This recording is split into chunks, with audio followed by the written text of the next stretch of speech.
Hi, everyone. I'm here to talk to you about a topic that is near and dear to your heart and mine: time management. That is our skill of the week. So, how do I spend my time? You can consider how you break up your day in terms of this visual pie chart, kind of taking a look at how that's divided up. Or you can think of it in terms of this list with actual hours spent doing an activity per day.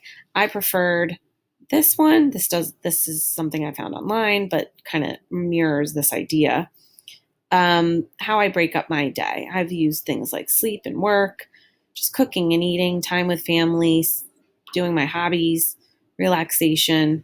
Unfortunately, I still have to do chores and 1 hour of other, whether that's just showering or commuting or whatever that might be, walking around, getting place to place.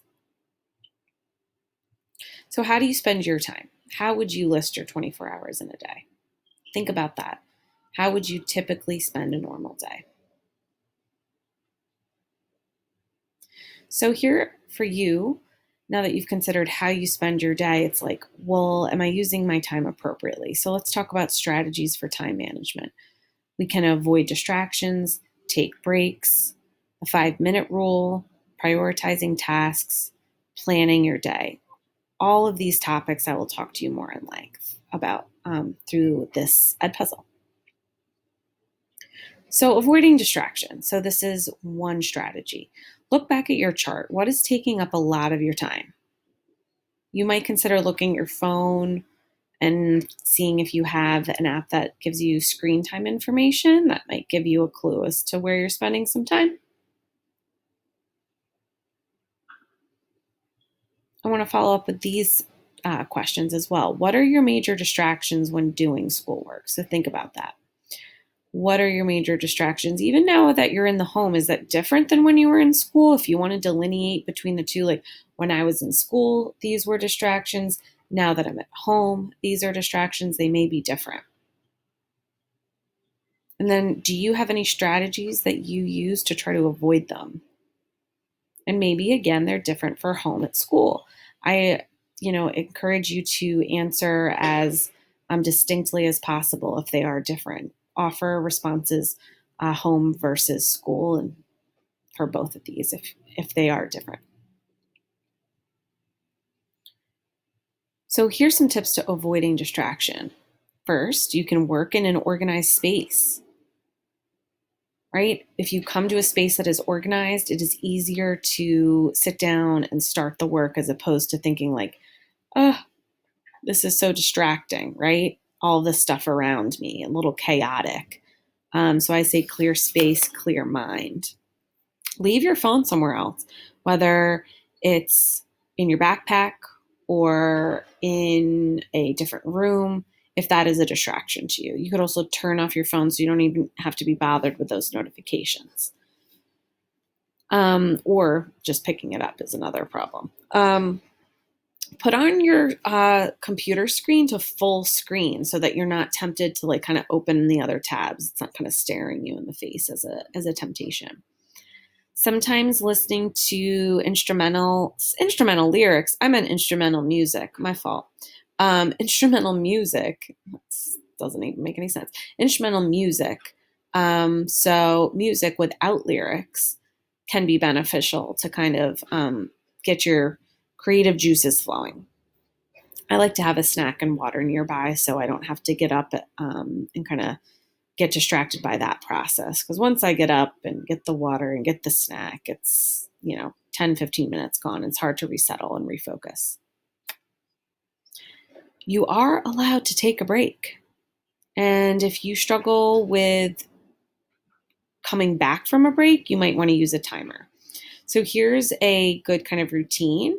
You can use timers to give yourself work time and break time. So you can work for 25 minutes, take a 5-minute break, and then repeat that 3 times.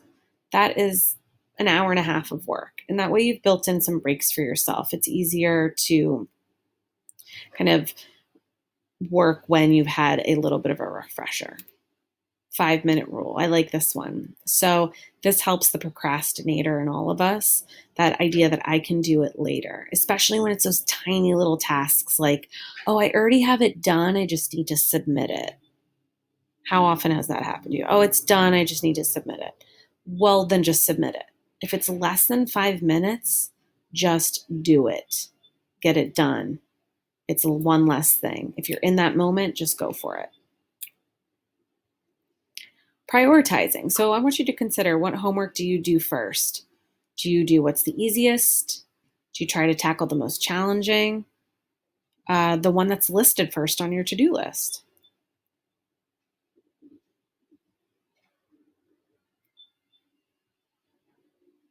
So here I have some prioritization system options for you. First one is color coding. We may have talked about it before.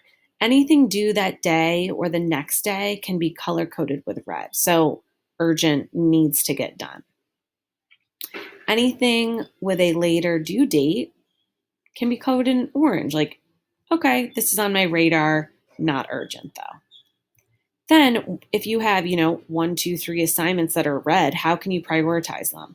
Maybe one is going to take longer. Maybe one is actually due a little bit earlier. So prioritize them on each and within each category. So the red is prioritized and then the orange. And a good tip is to do this before you start your homework, so you're managing your time and working on the most important items first. Again, this is all part of routine. These are strategies. Another option is the days of the week prioritization. So you have your general to-do list. You've got everything listed out. Okay, so I have some work due Wednesday, Friday morning, and Friday night. Okay, so I can break down what I actually need to do each day of the week. You'll notice that for this longer assignment, this college essay, I'm not saving it until Thursday night just because it's due Friday. I'm breaking it up into pieces. I'm considering, what are the steps that I have to take? So I've broken it up. First, I'm going to work on the college essay. I can do the intro, one paragraph on Tuesday night. I can work on the body paragraphs on Wednesday night because I don't have that much else going on. You'll notice that on Tuesday and Thursday, I do have other work. So on Thursday, I have the problem set, and I can just do on the conclusion of the college essay. And then I'll work on revisions and edits for Friday. So the day where I didn't have as much, here I had 2 tasks, here I had 2. I was able to focus on a little bit more of the body of the essay. Planning your day. Planning your day. So this is something I gave from 3 o'clock to 9 o'clock, Monday through Friday. So this is kind of like the quote unquote free time of your day. How do you spend it? How does this break down? Are you able to plan out your free time a little bit better? And I'm not saying that you need to set alarms for this kind of stuff and keep to a really stringent schedule, but it helps you if you just estimate how much time you're going to need for different things. I understand life happens, and on Tuesday you may end up doing something for 2 hours where you thought you would do one. That's life. But at least you can try and see where you have time each day to do different things. Like if you have a club or group or get together with your friends on Wednesday, well, then you better move that other homework up to Tuesday. But you can kind of visualize what you have to do to each day and consider your routine. So I'm saying all this, I want you to think about the strategies that I've just talked to you about. So they were avoiding distractions, taking breaks, the 5-minute rule, prioritizing your tasks, and then planning your day.